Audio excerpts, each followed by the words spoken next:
Yeah, he's good. He's retired, or is he still working? Pretty much. He's retired from the appraisal business. Welcome to the Real Estate Show with Pat Lopez, where we talk everything real estate. Today, my guest is Jim Onesti, the king of South Philly, in the house. KW and Power, Mike McCann team. Actually, the Jim Onesti team, Mike McCann happens to be on it. That's right. My world, he's just living in it. There you go. Testing. Sounds good, huh? Yep. So we do one testing too for our mics. Go ahead.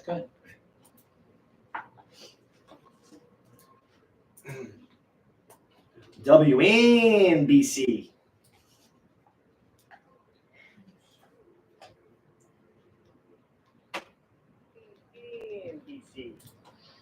BC. Okay. Maybe just move it out of your shirt a little bit, just because there's static.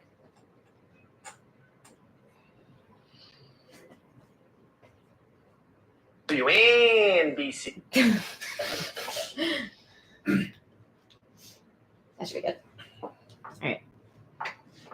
You're live on there, by the way. Okay. Okay, you ready, Freddie? Let's go. Here we go.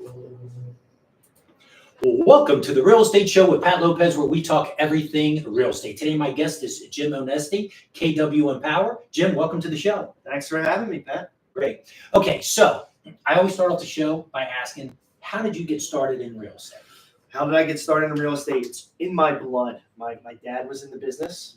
I had my fun in my late teen years and early 20s, but I always knew I would get back to Philadelphia and get into real estate. And I did when I was 22. That was 24 years ago. Right.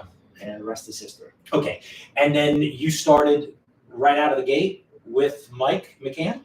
Mike McCann, the real estate man, he plucked me in the draft. That's There what you I would say. go. First rounder, First right? round, first pick, I like to say. And I've been with him ever since. No regrets. Greatest ride of my life. Right, and that's pretty unusual, right? Being with one company It and is. one team, that kind of thing, right? Yeah. Well, when you surround yourself with good people, it's not that hard. Right. So good. Okay, so now your book of business. Yeah. What does that look like, and what is your footprint? What do you cover? Yeah. So I'm all of Philadelphia. Big concentration in Center City and the surrounding neighborhoods.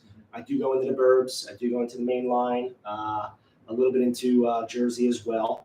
I work with developers. I work with investors, developers, start to finish. Mhm. I help them find the projects, help them design it, help them lay it out, help with the vision. And then, of course, once they build it, I sell it. And that Right. is my niche for 24 years. Okay, so let's jump in there because Yeah. you took me there. And full disclosure, I've known you for years, and I sort of know what you do, but not to the full extent. Yeah. So when you start off 24 years ago, Yeah. 22 years ago, how do you get into that market? How do you scope out a project? What does that look like? Yeah. How does that happen? I gravitated to that niche really fast because I enjoyed it and I really liked it. And I always wanted to invest in real estate, so it was just natural. So in the beginning, I had no credentials. I had no connections, right? Not a deep knowledge. Right. But I thought, hey, what does every developer need? What's the lifeblood of their business? What's their oxygen? Right. And that's deals, right? So I knew I can work with any developer in the country if I really wanted to, and they'll work with me. Right. All you got to do is bring them a nice deal, because these developers need deals to continue their business, to keep their people working, to keep their subs working, to keep their vendors, to keep the whole operation going. They need deals. Right. Okay? So I figured if I can solve that problem for them, the business would be endless. And I guessed right. And I got really good at finding deals. Right. Now, how do you do that? That's the $1 million question. So then I did everything. It was trial and error. This is 24 years ago. Right. This is like before a lot of things that we have now, before the wholesale business really took off, but before a lot of people were out there bird dogging deals. Mhm. So I tried everything, old school, new school. I banged the phones. I pulled permits. I went down to the city. I went to L&I. I went to the sheriff's sales to meet people. Right. Remember the sheriff's Yeah, sales? yeah, There's yeah. 1,000 people in the room at one point. Everything's online now. If it existed, I tried it, and I thought up more ways to find deals. But end of the day, a lot of deals I plucked right from the MLS, which even today, I still find some of the greatest deals on the MLS. You just have to know what you're looking for. Right. And then what I did was I got good at evaluating the deals, and evaluating them correctly. No one's perfect, but I always tried to pro forma a deal conservatively, because I knew if I packaged the deal properly, Right. I put my reputation on it, I presented it properly, they invested their money into it. And I understand, like, when someone invests their money into a project like that, they got a lot riding on that project, right? I mean, I'm up late at night, thinking about these people's projects, because I know how much they have into it. Right. So, but I knew if I got it right, that would only lead to more business, and they win and I win. So I was always very conservative, pricing things out. Mhm. If the pro forma range was, hey, you'll get 500 to 600 for these homes, I always said the pro forma's got to work at 500. Right. Okay. Here's the range, but it has to work at 500, and that's what I can put my name behind. So I don't want you losing money. Don't go for 6. Right. Go for 5. If it doesn't work there, let's talk. Okay. So when you say the MLS, you're able to find things if you know what you're looking for. So a lot of these developers are building houses. So are you looking at tracts of ground that where you could potentially subdivide and have 10 houses on it? What are you looking for? Because if I look at the MLS, which I've never done, I don't know what I'm looking at. So Yes. So what's the secret sauce there? Yeah, sure. I mean, just like a carpenter has a hammer and a chisel, that's their tools. Right. One of my tools is the MLS and knowing how to use it, right? So to answer your question, yes, I'm looking at raw land. I'm looking at tear downs. I'm looking at opportunities that aren't as obvious, like a different asset class that could be converted to a residential, use.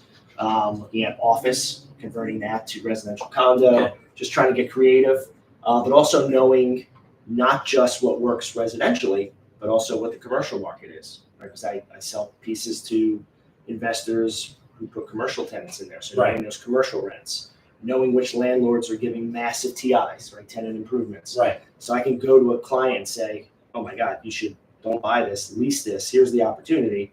They're going to give you $100 a square foot tenant improvement. Take it and do this. Right. So really just looking at a broad spectrum of different opportunities and knowing who is looking for what is a big part of my game as well. Like at all times, I have a list of people and I know what they're looking for. Joe is looking for 20 to 40 unit, multi-unit opportunities. Bob's looking for industrial. Sally's looking for this. So that's part of the plan. Okay, so when did you realize that this was going to work out for you? So when you started putting some deals together, when you offered them up to an investor to turn around and say, hey, you could, turn this warehouse into 10 units. Yeah. You could turn this 5-unit building into 5 condos. Yeah. Like, Sure. when did all that click? Well, being right a few times really gave me the confidence. Being right and then seeing those projects come full circle. Right. Because it's a long time frame, right? Put it under agreement, due diligence, settle, they build it or they do whatever with it. We put it up for sale, we sell it, it closes. Sometimes that's a 2-year process. Right. Sometimes it's a 3-year process. But on average, it used to be more of like a 12-month process. And some of the things I was selling were even shorter, like condo conversions were 6 months. Right. So when did I know that was it? When the first few that I put my name on worked as well as I thought it would, then I was like, yeah, like it was, my thesis was correct. Just right. Hard. Yeah. Now, did you actually do some investments yourself? Yeah. I'm not a developer. I never built anything from the ground up. I probably never will. But I did, I've invested in some deals that developers built.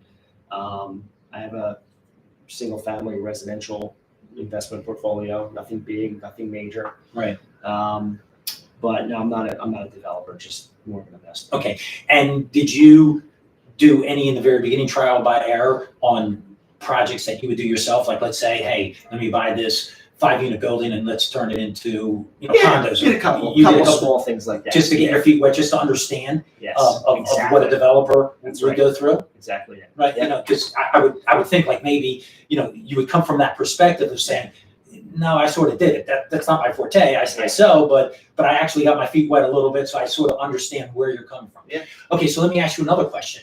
When did people start coming to you? After a certain point, did people come to you and just seek out your advice saying, hey, I have this property that I'm thinking about buying. I'm thinking about putting 10 units on it. What do you think the numbers would look like? What should I be building? What should it look like? Yeah. Did that start happening to you as well? Yeah, I mean, we'll work backwards. Today, half my week is fielding calls from developers around town, even if I'm not involved in their project, even if I didn't sell them a piece, but they're calling me for my take on it, my advice. So I do a lot of that now, right? And that just grew over the years. Back then, yeah, when I started nailing them and I was on to something and they were working, that became my reputation. And then my strategy was, okay, if I can brand myself at first, now this is 1999, Right. 2000, 2001, 2002. If I can brand myself as the guy with the deal flow to this group, to this group of guys and girls who buy these asset classes, that's just going to turn into more things. I thought, right? And what happened was I did a decent job branding myself as the guy with the deal flow. Then all of a sudden, people wanted to get on my list, right? And then people wanted to get to the top of my list. Right. So And when that the deal's resulted there, in, hey, now this doesn't work for me, but I have a few homes I'm building over here. Why don't you sell them for me? Right. And this is back before the days of wholesalers, right? Now there's a lot of wholesalers out there. There's major operations out there. This is early, Right. really early on. There was none of that. So yeah, I guess I was early to the niche and capitalized on it. Okay, so and I guess the super smart genius of it would be, instead of just doing one deal, Yeah. if you work with a developer, that's 10, 15, 20, Exactly. Right. and every couple of years they're coming back for another 10, 15, 20, right? It just doesn't stop. So we all struggle to fill our pipeline for as long as we can. Right. Right? We all do our business development and our lead gen, and that's always going to be the most important thing in business, right? Filling your pipeline. So this was a way, like he said, to fill that pipeline. Hello. Oh shit! That's all right. You didn't make up. I did it again. Something in. I did it again. No, it was taping, but no, you don't have to do anything there. I was gonna say it's kind of like up. Okay, I'll relook at it. No. Well, I got it here, That's good. There you go. So that was good. Yeah. There you go. So you got a plan. Back up. Okay, so and I have it here. let me. You want to start over? Yeah, we have to. Okay. I didn't put the volume in No problem. because when I would listen in the back, it's the freaking second time I did it. That's great. Okay, but that was good. That was good. It was okay content. Yeah. You sure? Yeah. You I can got it. critique. No, it was good. It was good. It was good flow. You okay with it? Beautiful. Okay, so here we go. Do you believe I did that again, Chair? No, I can't. Okay, here we go. Water. I cleared myself real quick. I'll give a slightly different answer for the YouTube crowd. You got So two they people answer the telling same you. Okay, you good? Yeah. Welcome to the Real Estate Show with Pat Lopez, where we talk everything real estate. Today, my guest is Jim Onesti from KW Empower. Jim, welcome to the show. Thanks for having me, Pat. Excited to be here. Very good, very good. Okay, so I always start off with asking, how did you get started in real estate? Went to college for one semester, decided it wasn't for me. Right. Got into sales right away, started making some money, but I always knew I'd come back to real estate because my dad was in real estate for Right. a long, long time. It was in my blood. Always thought I'd get into it. So at age 22, got into the business full time, and that's 24 years ago. Okay. And then you started right out of the gate working for Mike McCann, the real estate man? Day one with Mike McCann, the real estate man, still going strong. It's been an amazing ride. Okay. And then how did you guys meet? So my dad was a realtor in the 80s, right? And then a little bit in the 90s. So he said, all right, if you're going to get into real estate, there's only one guy to talk to, Mike. You should find him and meet with him. Called up. He took a meeting with me. He was actually looking for one of his first people, his first buyer's agents. Right. We met. I liked him. He liked me. And actually, a great mentor of ours, May Acker, Mhm. connected us. So I met with May first, who ran the office. And she said, I think you should talk to Mike. And she told Mike, I think you should meet this kid. We hit it off, and Rest is history, right? That's Yeah. what they say. Yeah. Okay, so what does your book of business look like, and what is your footprint? Yeah, so I'm all of Philadelphia, most of the burbs, some of Jersey. I work with developers. I work with investors. That's my niche, start to finish. Find them the deal in a lot of cases, help them design it, advise on what to build, help them with the pro forma, help them with the design. Obviously, once they build it, market it, promote it, sell it, repeat. But I'm heavy on the listing side. Right. Not so much working with buyers unless they're close friends, family, and longtime investor. Right. Yeah. Okay. So the development part of it, because I see your signs, 20 houses coming up, all different things.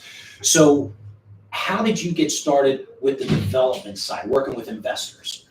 So I was 22. I knew nothing. It was fresh. My thesis was, if I can find great deals, anybody will work with me. My thesis was, this is the oxygen of a developer's business. They need the next deal to keep their machine moving. That's how they make their money. You make your money Right. your way, I make my money. That's how they do it. They need to keep their vendors and their subs and their GCs and project managers busy, or they're going to lose them. They Right. got to find that next deal. That's how they get paid. That's how they build their wealth. So I was like, okay, if I find a home run deal, who's not going to work with me? Right. Who's the biggest developer out there? They'll work with me. I deliver them a home run, a triple. And thesis was proven correct. Right. And I just got good at finding the deals, evaluating them properly, being conservative, not over aggressive, just trying to sell a piece of land and just saying, oh, if it works out, it works out. Never. Like I lose sleep even to today for my people. Right. Even if I didn't bring them the deal and somebody else sold it to, and now I'm selling the homes, I'm up at night, Right. hoping it's going to make them enough money to keep their business going. So being conservative and hitting the mark over and over and over again. That's how I really started to. Right. Okay. So the $1 million question is, how did you find the deals? I tried everything. I banging the phones, mailers, a lot of the old school ways, Right. knocking doors.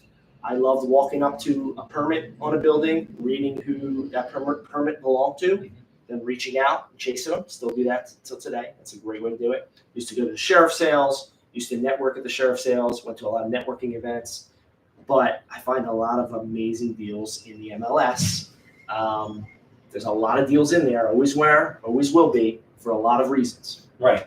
Now, when you're looking at the MLS, I could look at the MLS and see something. You see it. You see a deal. I see nothing. So what are you looking for? What is that secret sauce when you're looking at the MLS? And when you're putting these together, I guess you're looking at prices, construction costs, and to figure out if it's a deal. Like, what does that look like? Definitely backing into the numbers, starting at the end, with the end in mind. So what could it sell for? What's it going to cost to build? What's it going to cost to carry? What's it going to cost to acquire? Right? Right. Time frame. But in the MLS, I'm looking for zoning uses. And what I'm really looking for is, okay, this broker priced it for this use, Right. but actually the highest and best use for this piece is this. So it should really be priced differently if I back into the numbers of what it could be. So there's a lot of that in the MLS, right? It has an amazing commercial zoning, and whoever listed it was just kind of looking at it as one way versus maybe the right way. Yeah, absolutely. Okay, so now how did you get to that point? You just started out, you're 22, 23 years old. How did you figure that out? How were you able to see that insight, or was it just growing up, with your dad as an appraiser or being around real estate? How did it click, or was it just a gift? It was a grind. Right. It was the other G word. It was a grind. So it was a trial and error.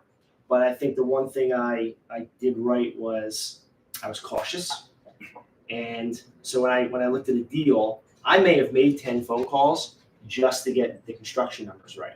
Hey, Bob, what'd you build that property for over there per square foot? Hey, Larry, what'd you build that for? Hey, Sally, what'd you build that for? Right. Right. And that's how I kind of started to learn construction numbers. Oh, did you hire someone to build it, or did you build it yourself and not take a salary or a fee? And I was like, okay, this works. So I figured out that piece of the puzzle. Then I had to figure out the zoning piece of the puzzle, right, which is easy and hard. Right. But all right, this is zoned R10. What the hell does that mean? Let me go figure that out. Let me do a little research. right? Then I figured out that piece of the puzzle.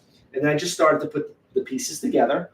I always went in conservative. Like if I brought you a deal and the range of the resale was 500 to 600K, Right. I came to you and said, hey, you can bank on 500K. All right, here's the range, but your pro forma needs to work at 5. Okay, and over again, 5, 5, 5. Does it work? Great, let's do it. And then they sold for 5, maybe 5 and a quarter, maybe 540. Right. And then, okay, this guy has integrity and he knows what he's doing. If it went the other way, it's tough. And Right. sometimes, no one's perfect and the market happens. Right. So nothing is flawless. But if you go in with the right intentions, there's a good chance it's going to work and you're going to get repeat business. Okay, so at what point did everything come together for you and people came to you? Because if you're able to, piece this together, I'm sure people came to you and said, hey, I'm thinking about doing this. Does this make sense? Does it work? Am I on the right track? Or should I look at doing, plan B versus A? So when did that start happening? Yeah, a few years in, after a couple of proof of concepts, right? I took a few from start to finish. They worked out exactly like I said, if not better. Word spread. I also came up with the strategy of I'm going to brand myself in those early years as the guy with the deals, the guys with the deal flow. I think I did a good job marketing and promoting that and smartly putting that in front of people. And then it worked. So people wanted to get on my deal list. Right. They wanted to work their way up my deal list. So they were at the top. And when I got a good shell or I got a good condo conversion or I got a good subdivision, I went to them first. So then the conversation started to be like, hey, what do you got? I don't have anything right now. Oh, well, I'm building a few homes over here that I found myself. You want to sell them for me? And so business started to come to me that way. And then it all came down to executing. You can get the business, but if you don't execute, you're not going to get the repeat business. So getting it's one thing. Right. Then the hard work really begins. Keeping it, executing it, and repeating and doing it again. So you're saying, hey, if somebody's building a 10-unit condo building or the 20 houses, it's the marketing and selling them and is coming through. That's where Sure, and being able to advise, right? Just like in your business, there's a lot of pitfalls that really only you know about. Even me, being a real estate professional, I can't speak to the loan industry and banking like you can. Right. And I've been doing real estate for 24 years, but I don't know the idiosyncrasies of what everything you do.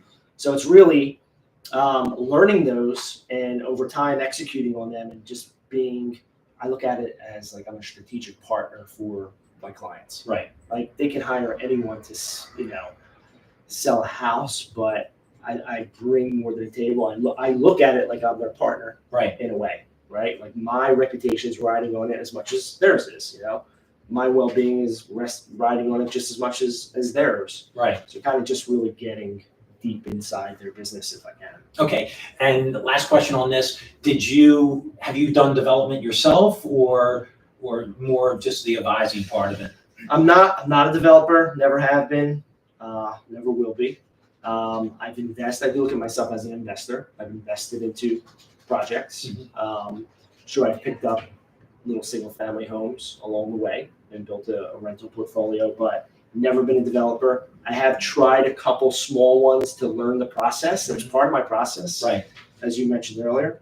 So a couple little things here and there to learn the process, to get that hands-on experience, kind of feel the pain a little bit and go through what my clients are going through. Okay, perfect. Okay, so let's jump subjects. The market. We're in a higher interest rate environment. We have low transactions. Yeah. So what are you seeing? And can you talk about the differences in the market? Because we're talking about Philadelphia would be, even within Philadelphia, there's all different markets, but then outside and New Jersey and that kind of thing. So elaborate on what you're seeing. When I'm out on the street and someone comes up to me and says, how's the market? I say, depends on who you are. If you're a buyer in the city market, it's okay. There's deals out there if you know what to look for. And it's actually a very good time to buy, but rates are high, but that can be addressed also. If you're a seller in the city, market's a little scary, It's not the best. If you're a seller in the burbs, it's the greatest Oh, market my, ever. right. Amazing, right? If you're a buyer in the suburb, you want to slit your wrists. Right. Okay. If you're a multi-unit developer with 7,000 units to rent, you're probably a little nervous. If you're a renter, market's great, plenty of opportunity. You know what I mean? If you're a South Jersey seller, you're living large. If you're a South Jersey buyer, market's terrible, painful, right? So it really depends on who you are. You nailed it. Transactions are down dramatically, but in our peak years, 04, 05, 06, 6 million homes changed hands across the country. In our worst years, 4 million homes changed hands. Okay.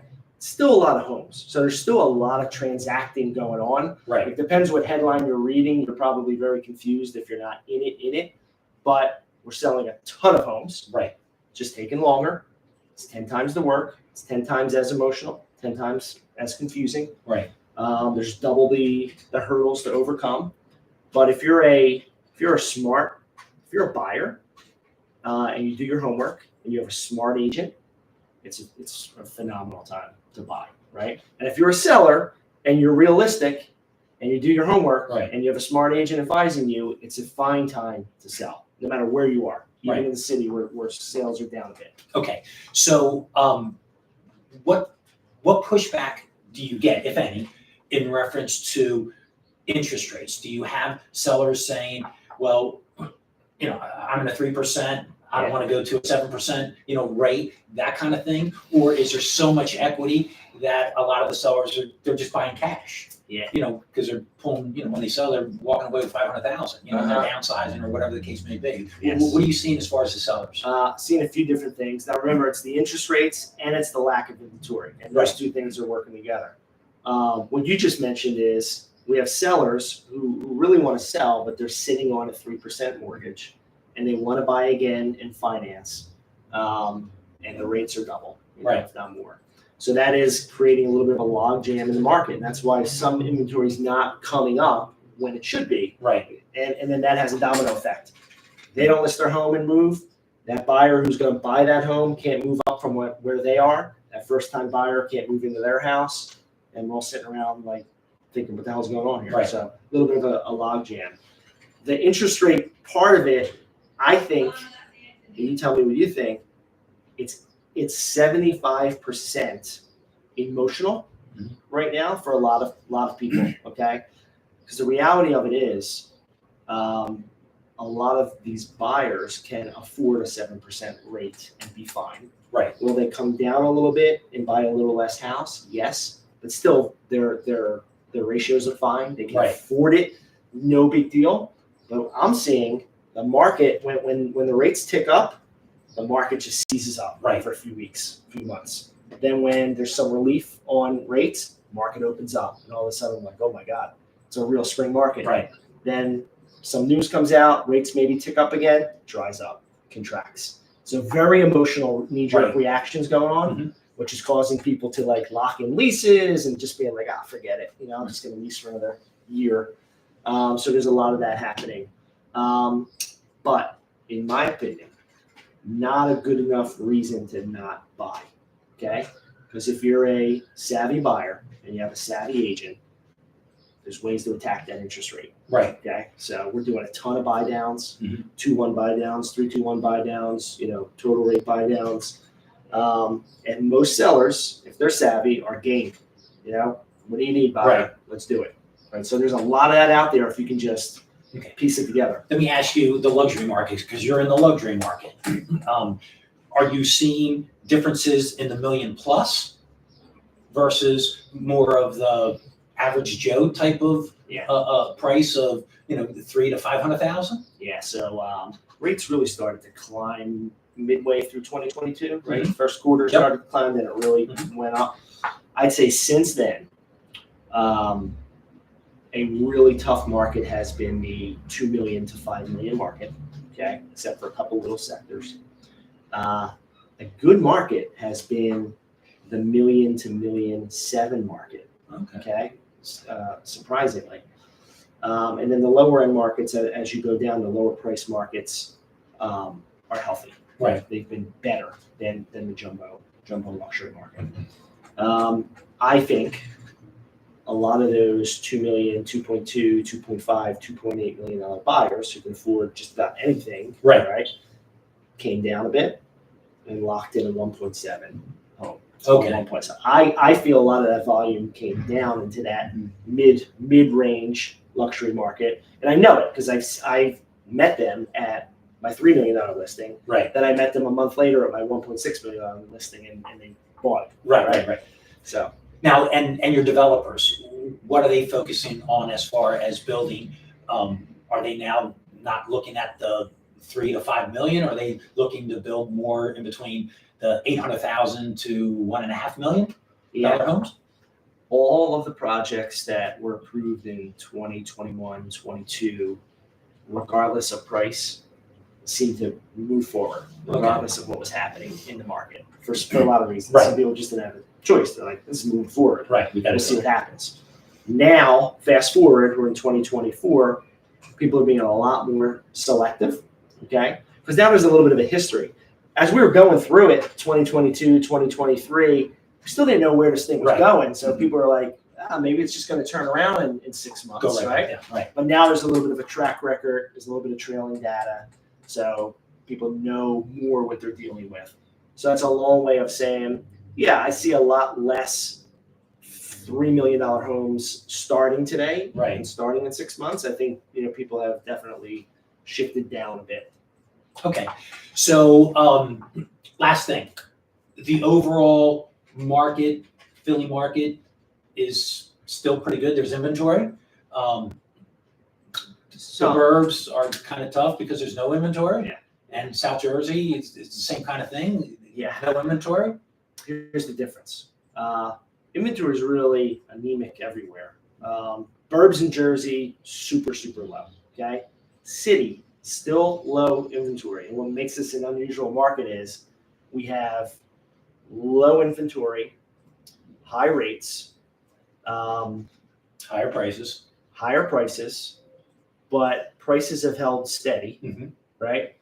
I think we'd have a big problem if we had a ton of inventory hitting the market all at once. So it's really unusual to have like this dynamic. Right. Usually, in 2008, there was a ton of inventory, so prices came down. Yeah. So low inventory in the city, but the demand is less in the city than it is in South Jersey and the burbs. Okay. So that's the big difference. We all have low inventory, but there's just an extra demand right now on that low inventory in the burbs and in Jersey, whereas we don't have that extra demand like we do in an upmarket in the city. Okay. And that's the thing. Perfect. Okay, so let's wrap things up here. If somebody wanted to find out more about you, do you have a Facebook, YouTube? How does somebody find out some of your projects or how to get a hold of you? Absolutely. So if you're someone who's looking to start developing real estate or learn some tricks of the trade of developing real estate, investing in real estate, being a realtor, and capturing new construction and developer business, probably my YouTube channel is the best place to go. I have hundreds and hundreds of kind of like how-to videos. Instagram, TikTok, my website, jimonesti.com, mccanteam.com. Any of those places will lead you to my cell phone. Right. Or they could just call you and get my cell phone. Oh, exactly. Everything. You got everything on me. Full disclosure, I do sort of know you for like 20 plus years. So, but no, thanks for being on the show. Yeah. Great input. I really wanted to know about the development side of it because, that's really how we did some business, way back when. So it was just interesting to me because when people are starting out, they really don't know. They're just saying, "Oh, is there a buyer I can show?" They don't really understand.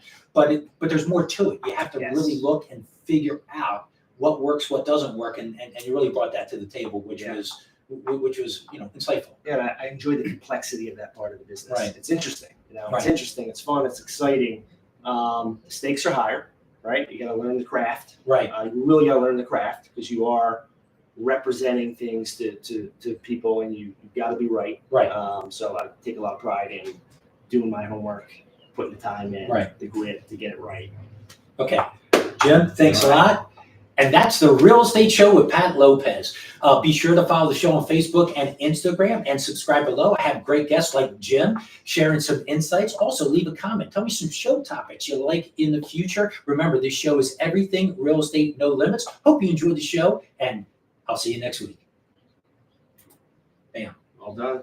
Is that okay? Yeah. Are you sure? Yeah, it was good. You can tell me right to my face. No, it was good. Have some flow. Bye. I appreciate it. Good job. You know, let me just